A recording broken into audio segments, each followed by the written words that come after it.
어, 오늘 이제 우리는 마태복음 8장 18절서부터 좀 보겠는데요. 우리 지난주 마태복음 강해를 통해서 세 가지 치유 기사를 들었었습니다. 첫째는 나병 환자의 치유, 그리고 두 번째는 백부장의 종의 치유, 그리고 마지막 베드로 장모의 그 열병을 치유하는 세 가지 치유 기사는 각각의 스토리가 아니라 하나의 일관된 통일성을 갖고 있다고 말씀을 드렸어요. 그래서 지난주는 예수님의 그 권세, 질병을 짊어지시고 그 질병을 치료하시는 예수님의 권세에 대해서 말씀을 드렸고, 동시에 그 중에 이스라엘의 그 영적인 상태를 고발한 내용이 나병 환자를 빗댄 내용이었다면, 이 백부장은 이방인입니다. 이제 이 복음이 향후 어디로 흘러갈 것이며, 믿음은 전적인 은혜라는 사실을 강조하면서 그 후에 베드로 장모의 열병의 치유는 일으킴을 받아서 그리스도의 제자로, 또 섬기는 자로 수종드는 것으로 매듭을 지었죠. 그래서 지난주 예수님이 백부장의 믿음을 통해서 극찬을 아끼지 않았어요. 이스라엘 중에도 라는 비교를 통해서 그 믿음을 아주 극찬했습니다.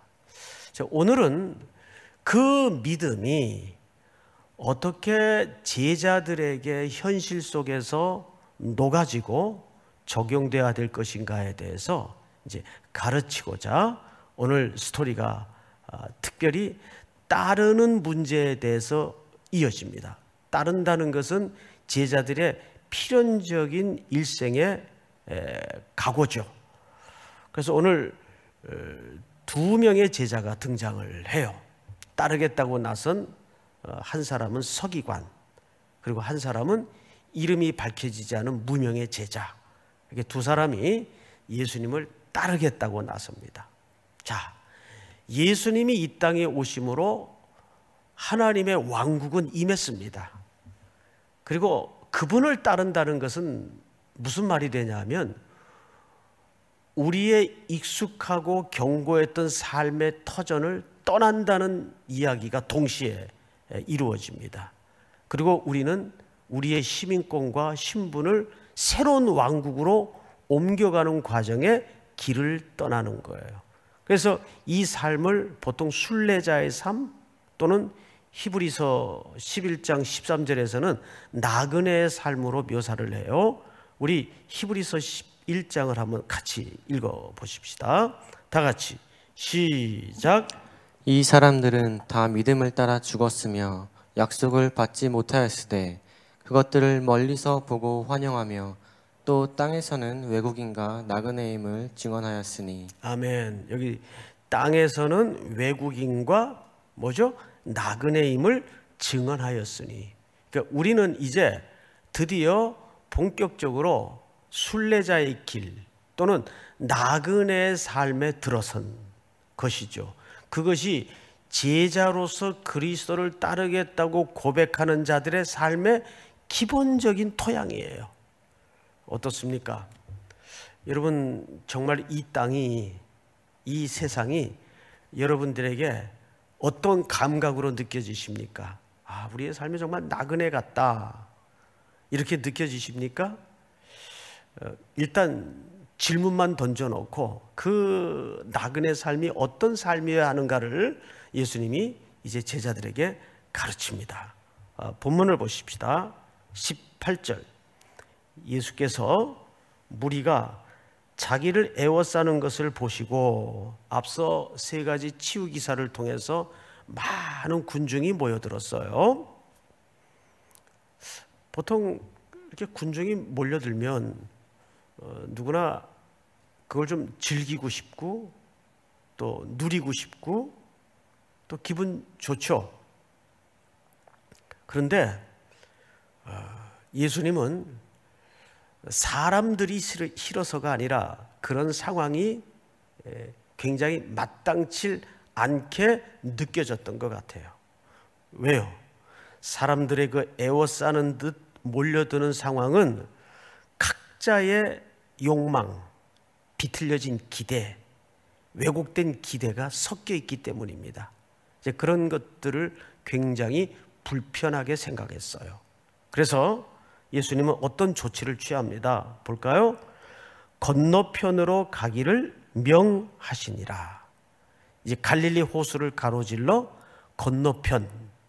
제가 1부, 3부 때는 이걸 착각을 하고 가버나움이라고 말씀을 드렸는데 가다라 지방이죠. 거기에서 이제 돼지 치는 장면을 우리가 다음 주쯤 만나게 될 겁니다. 가다라 지방으로 가기를 명하셨어요. 자, 그런데 이때 아직 배를 타기 전이죠. 이때 아까 말씀드린 것처럼 두 사람이 이 스토리 속에 끼어듭니다. 첫 번째 사람이 서기관이에요. 자, 여러분, 서기관은 당시 유대인 사회적 통념 속에서 어떤 존재입니까? 율법학자입니다. 율법을 가르치고 평생 율법에 매몰되어서 사는 사람이에요. 그리고 이 정도 위치쯤이면 사실 중산층 이상으로 보는 것이 맞습니다. 그러니까 뭐 생활적으로도 이렇게 절박한 사람이 아니겠죠? 근데 이 사람이 느닷없이 예수님을 따르겠다고 나섭니다. 자, 이 사람의 이야기를 좀 들어보십시다. 19절.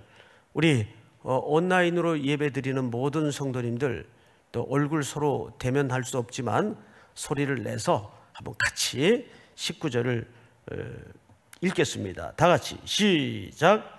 한 서기관이 나와 예수께 아뢰되 선생님이여 어디로 가시든지 저는 따르리이다. 네, 이 서기관이 예수님에게 먼저 나옵니다. 근데 끝에 보니까 아주 대단한 결단을 한 듯 느껴져요. 뭘로 알 수 있냐면 어디로 가시든지 따르겠다 그래요.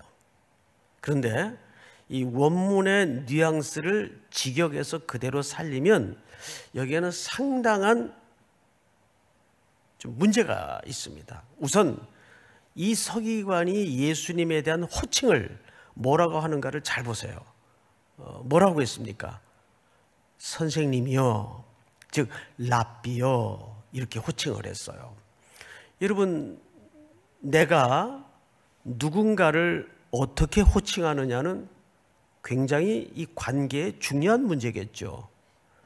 보통 제자들은 주여라는 호칭을 썼습니다. 근데 그 제자들 중에도 유독 끝까지 주여라는 호칭을 쓰지 않았던 한 명의 인물을 여러분 기억하십니까? 가룟 유다입니다. 가룟 유다는 복음서를 이렇게 비교해 보면 끝까지 주여라고 예수님에게 부르질 않습니다. 선생님이요, 랍비요 이렇게 부른 거예요. 결국 그의 종말은 아시는 것처럼 그렇게 비참하게 온전히 쫓질 못하고 끝나고 말았습니다. 근데 여기 지금 서기관이 예수님에게 뭐라고 부르고 있어요?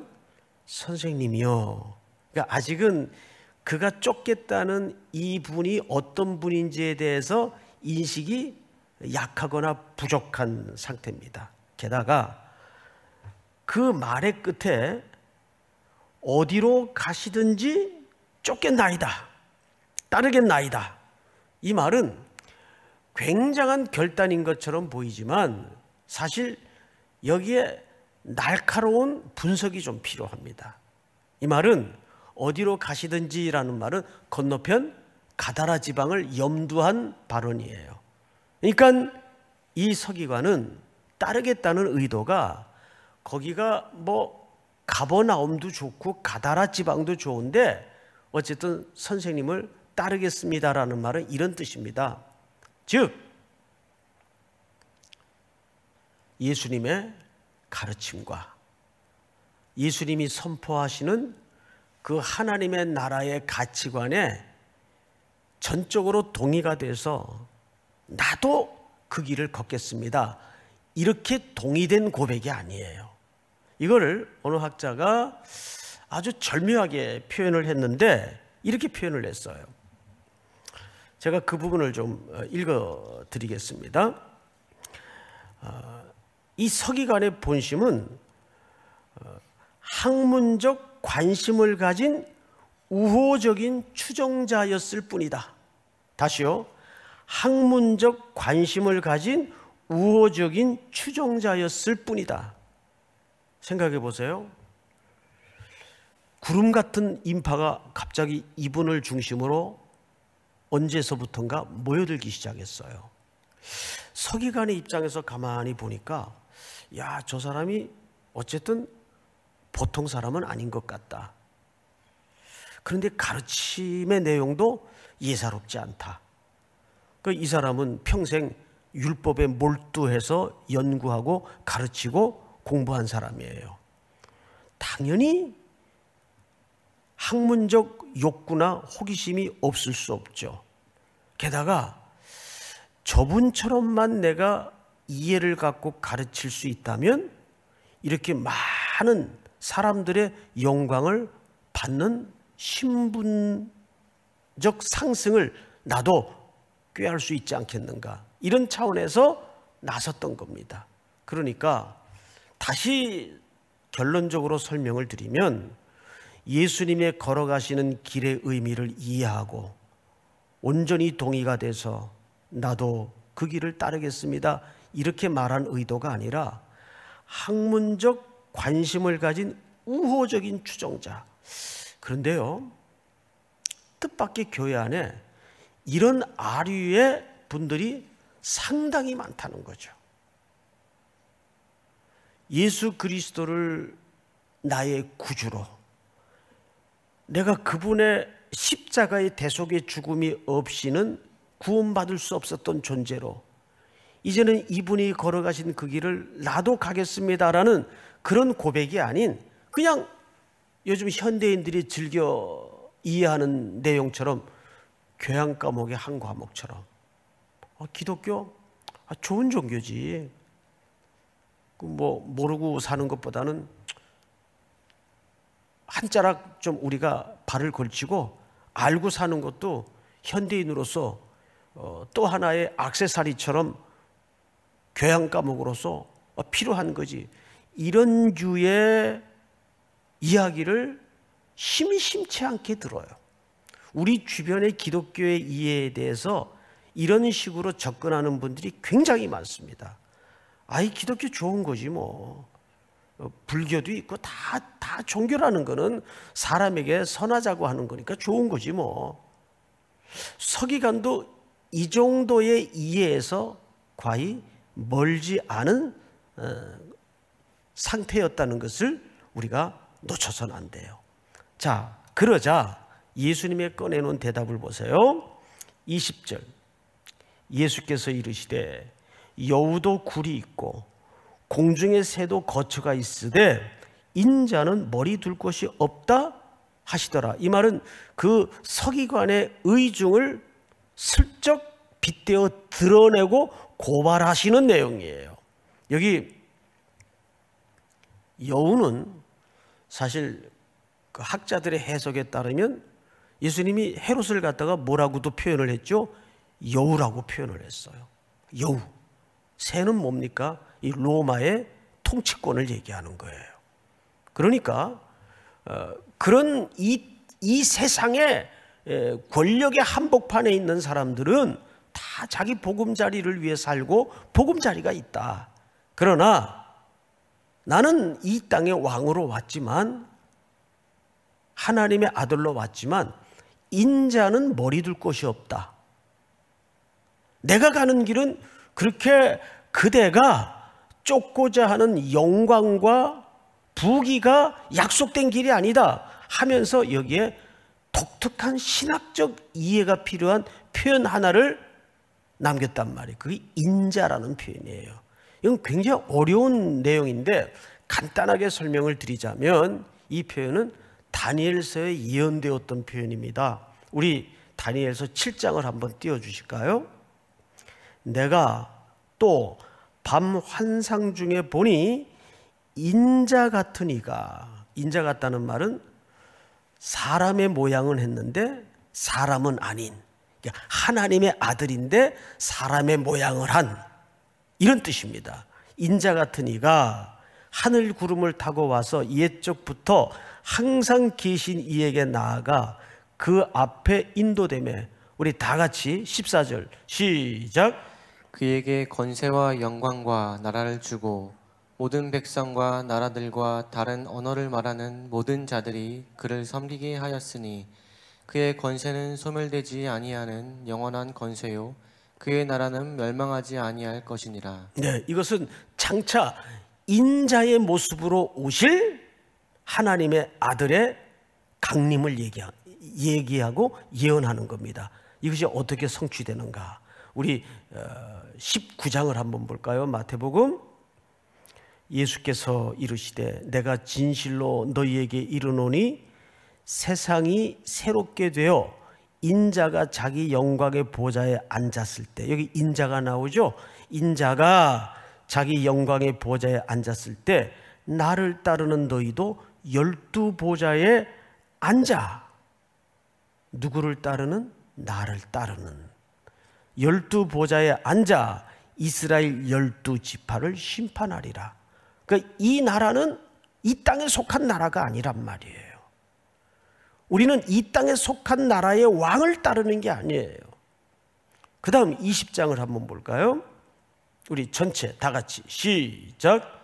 보라, 우리가 예루살렘으로 올라가노니 인자가 대제사장들과 서기관들에게 넘겨짐에 그들이 죽이기로 결의하고. 이건 매우 중요한 본문입니다. 예수님이 예루살렘으로 올라가는데 정권을 탈취하기 위해서 올라가는 게 아니라 그 정권 잡은 자들에 의해서 죽기 위해서 올라가는 거예요. 그러니까 예수님은 예루살렘을 향해서 왜 올라가시죠? 십자가에 인류의 죄의 문제를 해결하기 위해서, 대속의 죽음을 죽기 위해서 올라가시는 겁니다. 예수님은 인자와 같은 모습으로 그래서 이 땅에 오신 거예요. 이거를 지금 누구에게 그 속내를 들추어내면서까지 설명하고 있는 겁니까? 서기관. 네가 나를 따르고자 하는 의중은 뭐냐 도대체? 사람들이 애워싸니까 이 땅에 영광이 목말라서, 이 땅에 인기가 목말라서 나를 쫓는다고 하는 거 아니냐? 여우도 굴이 있고 새도 거처가 있지만 나는 인자는 머리 둘 곳이 없다. 인자라는 표현을 쓰는 거예요. 내가 이 땅에 무엇을 위해서 왔고 내가 걷는 길의 의미가 내가 무엇인지를 아느냐? 나는 죽음의 길을 지금 가고 있다. 그리고 냉엄하게 돌려 세웁니다. 사실은. 자, 그리고 이제 두 번째 인물로 우리의 포커스를 좀 옮겨 보십시다. 몇 절을 보시냐 하면 21절입니다. 제자 중에 또 한 사람이, 자, 두 사람 중에 마지막 사람인데 여기에는 유독 또 한 사람이라는 표현을 함으로써 앞의 인물과 대조를 위한 이야기 장치임을 놓쳐서는 안 돼요. 또 한 사람이라는 표현은 앞의 사람과 별개의 이야기라는 말이 아니라 대조와 대비를 위한 어떤 의중을 이 사람의 따름 속에 담아내고 싶었던 겁니다. 성경을 보십시다. 또 한 사람이 이르되 주여 내가 먼저 가서 내 아버지를 장사하게 허락하옵소서. 여러분, 유대인들에게 결혼식도 참 중요한 날이지만 집안에 특별히 부모가 돌아가셨을 때는 그 장례를 어떻게 치르느냐가 그 사람의 평판이 돼요. 공동체의 큰 평판이 됩니다. 그래서 유대인들은 이 장례식이 굉장히 허례의식이 많고 과잉된 식이 많아요. 그래서 우는 사람도 사서 동원하고 조객도 동원하고, 그러니까 만약에 아버지가 돌아가셨는데 장례를 잘못 치르면, 소홀하게 치르면 욕이 되는 거예요. 이걸 정통 유대인의 예수님이 모르실 리가 없어요. 그런데 그 다음에 예수님의 대답은 조금 섬뜩할 정도로 냉철하게 이런 지하에 거절을 해버리십니다. 자, 볼까요? 22절. 우리 온라인 성도 여러분, 또 우리 교육자님들 한번 한 음성으로 22절 다 같이 시작. 예수께서 이르시되 죽은 자들이 그들의 죽은 자들을 장사하게 하고 너는 나를 따르라 하시니라. 네. 자, 이 말이 보통 우리가 이런 구절을 뭐라고 표현하냐 하면 성경 난제 구절이라 그래요. 이 학자들마다 이것 때문에 오랜 세월 갑론을박이 유난히 심했던 구절이기도 합니다. 어쨌든 요지는 예수님이 그 한 제자의 요청에 대해서 딱 잘라버린 겁니다. 안 그래도 우리 기독교인들이 일반인들로부터 가장 비난과 욕을 먹는 게 이 에베에미도 모르는 종교라 그러잖아요. 그 대표적인 이유가 제사 안 하기 때문에. 그런데 성경을 종합적으로 꼼꼼히 살펴보면 기독교만큼 효에 대해서 강조하는 종교가 없어요. 10계명 중에 1계명서부터 4계명까지가 대신관계입니다. 그리고 5계명서부터 10계명까지가 대인관계인데 그 첫 번째 계명인 5계명이 부모를 공경하랍니다. 그 공경이라는 말은 가장 중요하게 여기다 그 뜻이에요. 가장 중한 자리에 부모를 여겨라 그 말이에요. 공경이라는 말은 이것이 옳으니라, 그것이 본성이다 그 말이에요. 본성이다. 옳다라는 말은 맞다 틀리다의 반대 개념이 아니고 이것이 인간이면, 하나님의 형상대로 창조된 인간이면 이것은 본성이다 그 말이에요. 그 정도로 효를 강조한 종교는 없어요. 제사란 우상 숭배와 직결되는 문제이기 때문에 금했을 뿐이에요. 자, 그런데 문제는 오늘 예수님의 이 서늘한 서리빨 같은 거절은 과연 무슨 뜻일까? 다시 한번 읽어보면 죽은 자들이 그들의 죽은 자들을 장사하게 하고, 이 죽은 자들, 죽은 자 네크로스라는 말의 용례를 여러분들이 조금 이해하실 필요가 있어요. 그래서 해석을 보니까 이 한 절을 놓고 무려 8가지의 해석들이 있더라고요. 그래서 그걸 다 소개할 수는 없고 몇 가지만 소개하고 마지막 그러면 우리는 어떤 해석을 취해야 될 것인가, 그 부분만 한번 같이 생각을 해보도록 하겠습니다. 우선 네크로스라는 말은 첫 번째가, 이건 아람어인데 아람어를 사본학적으로 옮기는 과정에서 실수를 했다. 원래 이 죽은 자가 아니고 이 말이 갖는 의미는 흔들리는 자, 왔다 갔다 하는 자라는 아람어와 이 죽은 자라는 아람어가 스펠이 상당히 유사해요. 그래서 번역이 아니라 옮겨 쓰는 과정에서 실수를 했을 것이다, 이런 설이 있어요. 근데 이건 굉장히 신빙성이 약합니다. 두 번째는 유대 관습에서 죽은 자라고 표현하는 것은 장례 치르는 전문인들, 그런 사람들을 보통 네크로스, 죽은 자들이라고 유대인들은 말하곤 했습니다. 이거는 사회적 통념이었어요. 그리고 또 하나가 케네스 베일리라는 학자가 얘기한 건데, 이게 여태까지는 가장 설득력 있는 해석이었습니다. 아직 이 아버지는 안 죽은 거예요.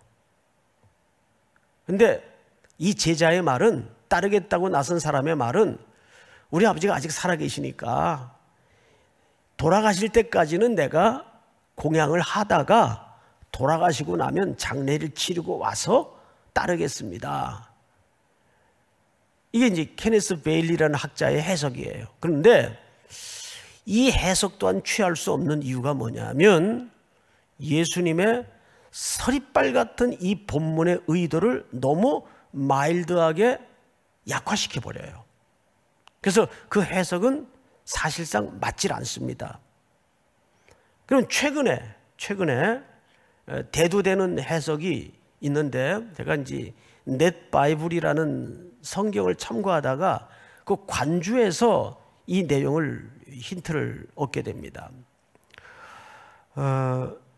고고학이 요즘은 많이 발달을 하다 보니까 그 고고학에 근거해서 상당한 실증적 신뢰들을 소개했습니다. 우리 그림 하나를 좀 보십시다. 큰 저택 같기도 하고, 저택은 맞아요. 무덤입니다, 무덤.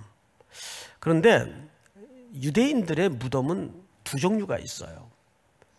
이렇게 자연 동굴이 있고, 이 집처럼 이렇게 만드는 인공적 동굴이 있습니다. 그러니까 이 정도 규모면 사실 꽤 잘 사는 집 무덤으로 봐야 됩니다. 그리고 유대인들의 매장법은 동굴에 안치하는 게 매장이에요. 우리처럼 땅을 막 파가지고 흙을 덮고 이런 것을 매장이라고 하질 않습니다. 자, 여기 석관이 보이죠? 그 석관에 시신을 놓겠죠. 그러면 기우상, 유대인들의 기우상, 저 시신이 완전히 부패되는 데까지가 약 1년이 걸린답니다. 그러면 여러분 뭐만 남겠습니까? 그렇죠, 뼈만 남겠죠. 그러면 이제 두 번째 장례를 치러요. 그 뼈를, 지금 보는 현장이 첫 번째 동굴이고 그 뒤쪽으로 또 뚫어진 굴들이 보여요. 동굴이. 거기에는 뭐가 있냐면 조상들의 뼈들이 있어요. 그러니까 이게 가족묘입니다. 조상들의 뼈가 있어서 다 살이 썩고 뼈만 남은 유골을 가져다가 그 조상들의 뼈 위에다가 놔요. 이 과정을 히브리 말로 뭐라고 얘기를 하냐면 네에스푸라 그래요. 네에스푸. 이 말을 우리 한글로 어떻게 번역을 했는가 하면 돌아가다.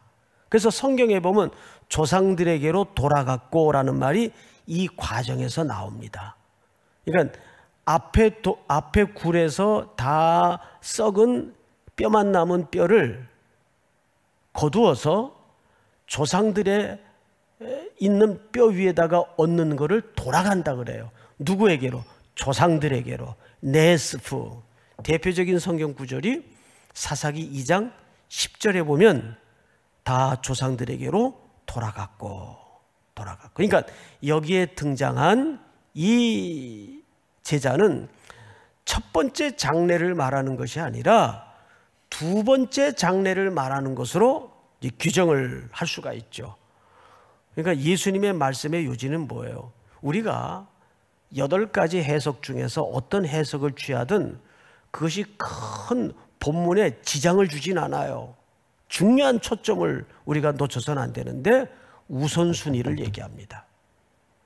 예수님을 따르는데, 지금 오늘 모든 일관된 주제가 따름에 관한 주제예요. 우리가 순례자로 나그네로 예수님을 따른다는 게 도대체 어떤 문제인가? 전부 따름에 관한 문제인데, 이 제자는 서기관의 따름의 의도보다는 한층 깊고 나은지는 몰라도 어디에서 걸렸어요? 우선순위 문제에서 걸렸어요. 예수님을 따른다는 것은 모든 삶의 중심을, 그분을 내 삶의 첫 자리에 놓고 나머지 모든 절대 주권은 그분께 이양해야 되는 거예요. 그것이 정말 따르는 겁니다. 예수님이 두 번째 자리에 가서는 안 돼요. 우리 누가복음 14장을 한번 볼까요? 수많은 무리가 함께 갈새 예수께서 돌이키사 이르시되 무릇 내게 오는 자가 자기 부모와 처자와 형제와 자매와 더욱이 자기 무엇까지? 목숨까지 어떻게 하지 아니하면, 미워하지 아니하면 능히 내 제자가 되지 못하고, 2000년 전 유대 땅에 살았던 이스라엘 사람들이 이 본문을 들었을 때 어느 누구도 이걸 문자적으로 이해한 사람은 없었을 거예요. 이건 뭐죠? 뭐 하나를 강조하기 위한 수사법이에요. 화법이에요. 마찬가지로 이 본문이 강조하는 바는 정말 예수님의 제자가 되려면 모든 삶의 첫 자리를 누구에게 이양해야 된다는 얘기입니까? 예수님에게 그 자리를 내어드려야 된다는 얘기예요. 예수님은 우리의 부귀영화를 위한 액세서리나 보조도구가 아니에요. 기독교는 우리의 삶을 지탱해주는 보조도구가 아니에요. 왕 되신 예수 그리스도, 우리의 대장 되신 그분에게 내 삶을 올인하는 겁니다. 믿습니까 여러분? 그것이 제자도의 첫걸음이에요. 자, 예수님이 여기서 정말 강조하는 것은 우선순위 문제였어요. 아버지를 공경하지 말라는 말도 아니고 장례 안 치러도 된다 그 말이 아니라, 나를 따르매, 그것은 죽은 자들에게 맡기라는 것은 그건 네가 지금 할 일이 아니다. 너는 나를 정말 따르려면 온 천하보다 귀한 생명을 살려내는 일에 네가 우선순위를 둬야 될 거 아니냐. 나는 그 일을 위해서 왔다. 그 얘기를 이렇게 강조하는 겁니다. 그리고 이제 마지막 장면, 우리는 배 위에 시선을 옮겨야 될 결론 부분에 이르렀습니다. 자, 23절을 한번 보십시다.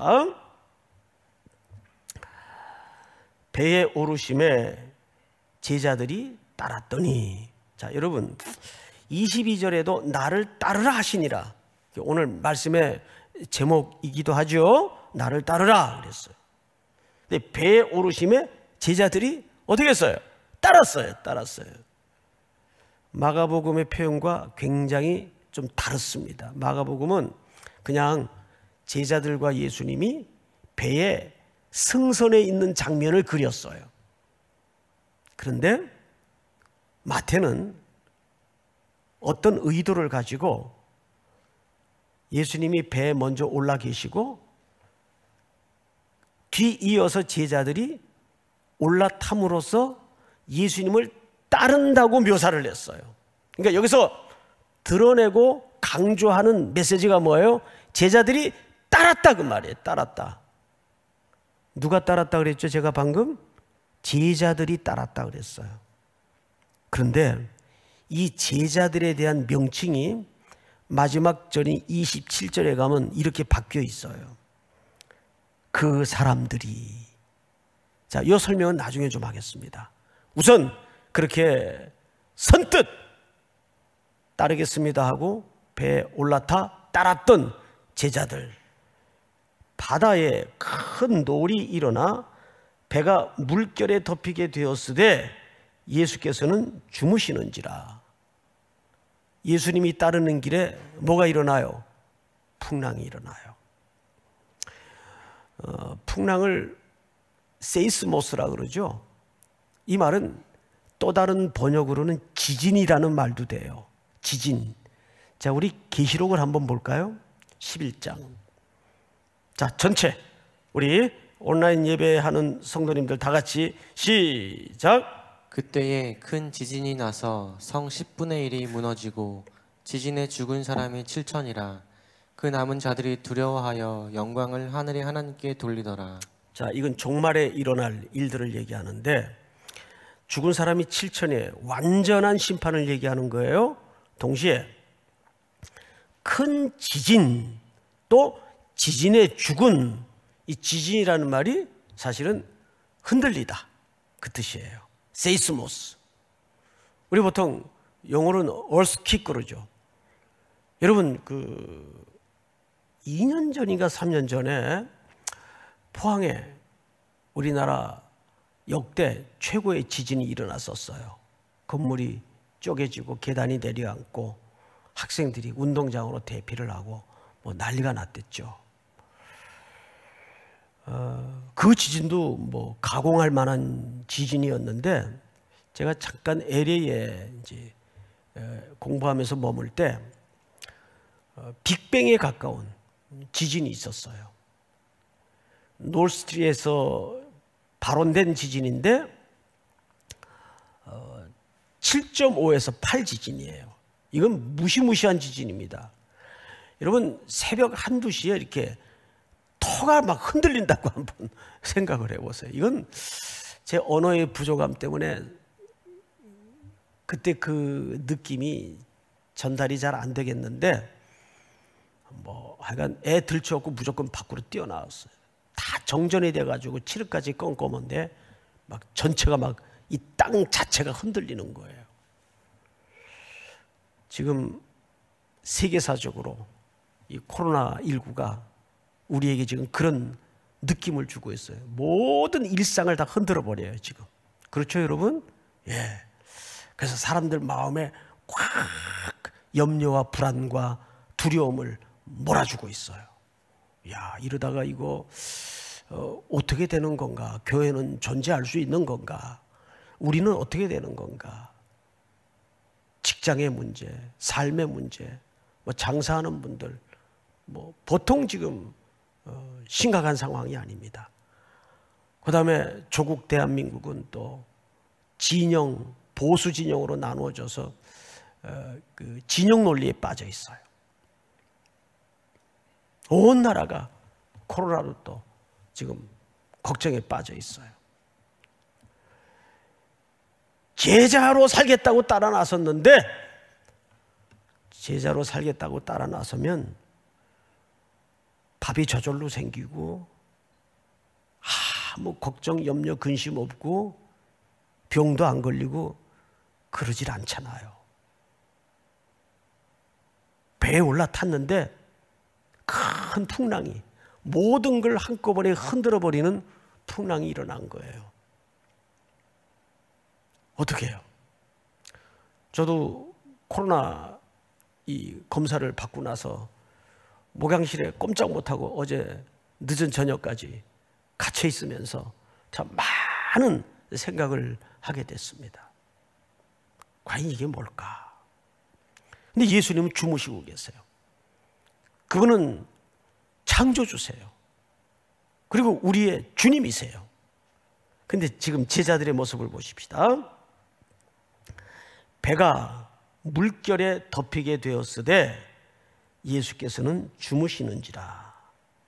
자, 25절 우리 전체 한번 같이 읽겠습니다. 시작. 그 제자들이 나와 깨우며 이르되 주여 구원하소서 우리가 죽겠나이다. 네, 제자들이 따르는 자들이에요. 주여 우리 살려주세요. 우리가 죽겠나이다. 근데 이들의 언어 속에서 예수님에 대한 호칭이 뭘로 불리워지고 있죠? 주여, 주여. 제가 이 호칭 앞에 한참 머물러 서 있었습니다. 과연 우리가 습관처럼 주님이라고 고백할 때 과연 나는 어떤 주님을 고백하고 있는가? 주라는 말은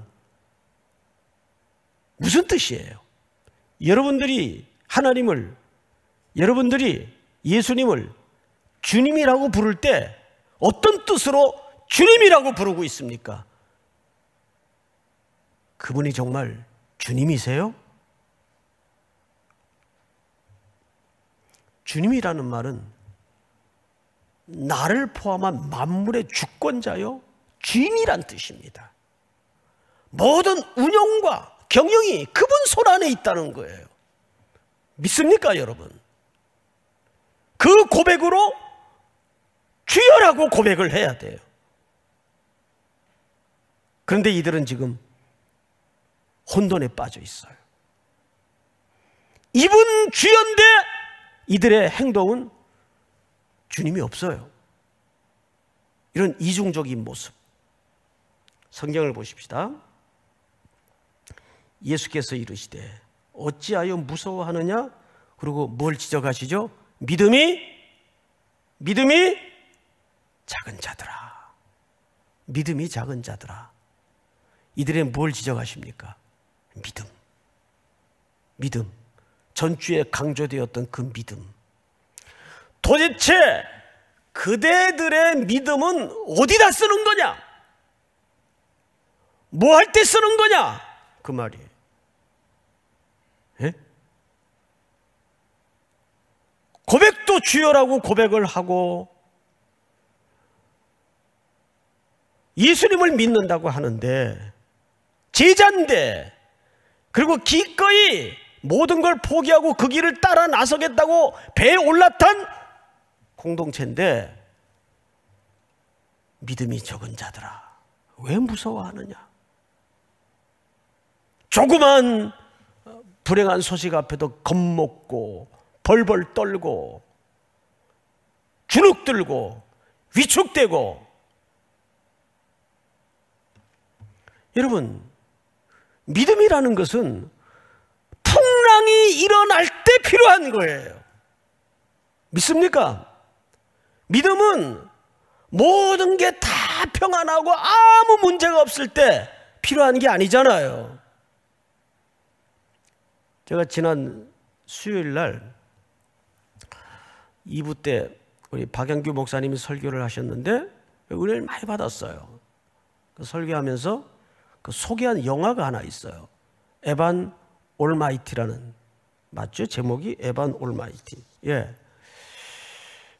그래서 그 영화를 제가 한번 찾아봤어요.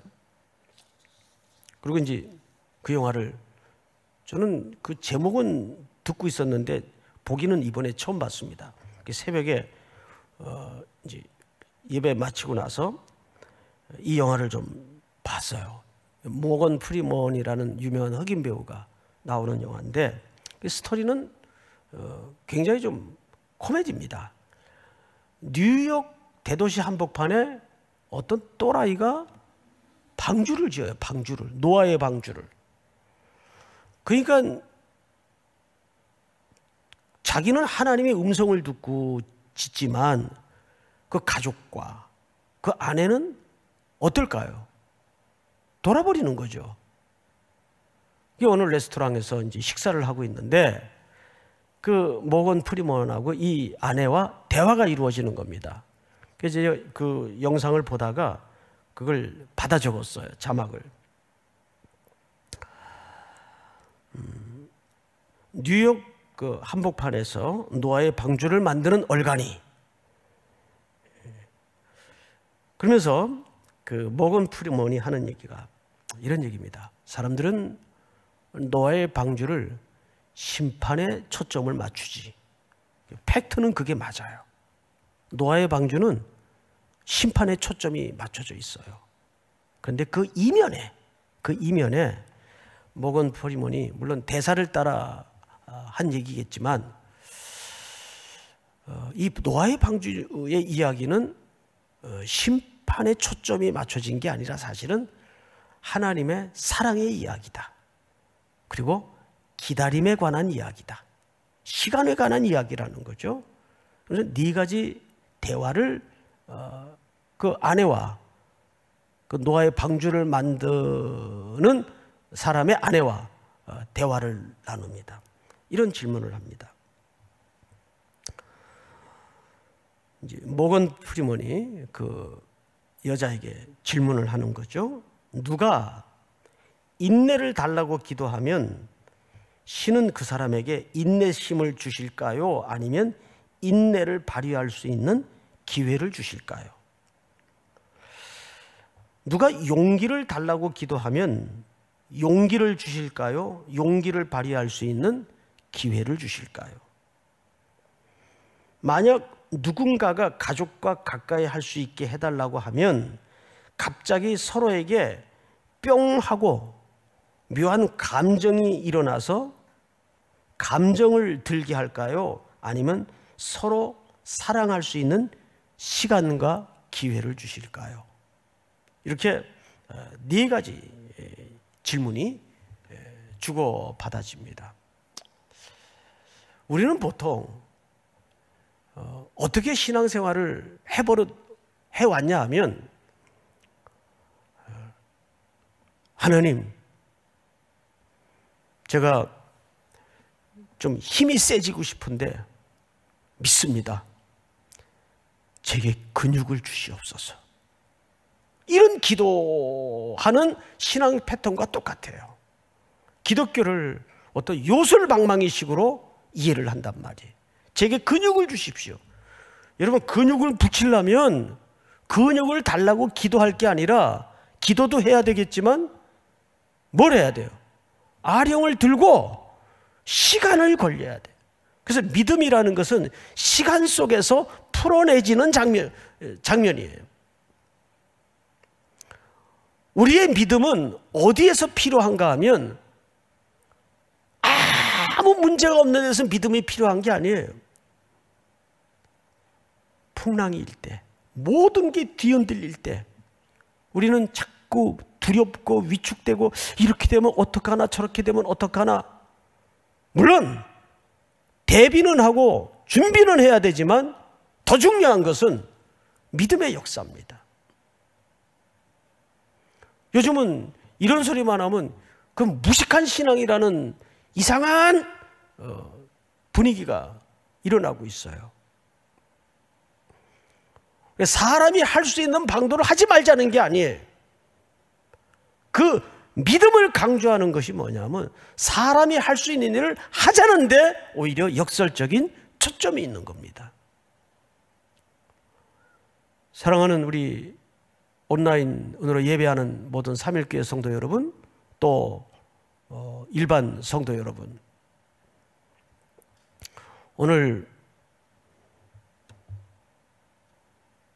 주님을 그렇게 모든 걸 포기하고 따르겠다고 배에 올랐던 이 제자들은 27절을 보면 희한한 결론으로 맞춰집니다. 27절, 그 사람들이, 제자들이 아니에요. 그 사람들이 놀랍게 여겨 이르되, 이가 어떤 사람이기에 바람과 바다도 순종하는가? 여기는 당연히 누구도 포함되어 있을까요?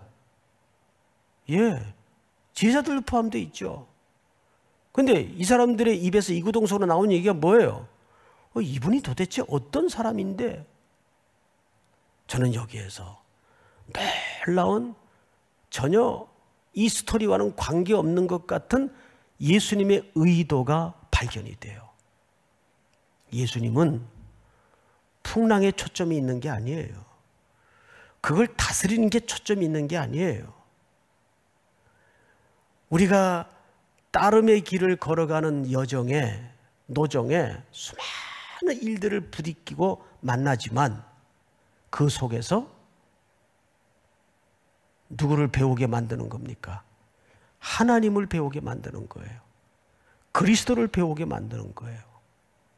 이 약속의 말씀이 또 한 주를 살아낼 우리 모든 성도들에게 큰 원칙이 되고 기초가 되는 은혜가 있기를 주님의 이름으로 축복합니다. 우리 다 일어나십시다.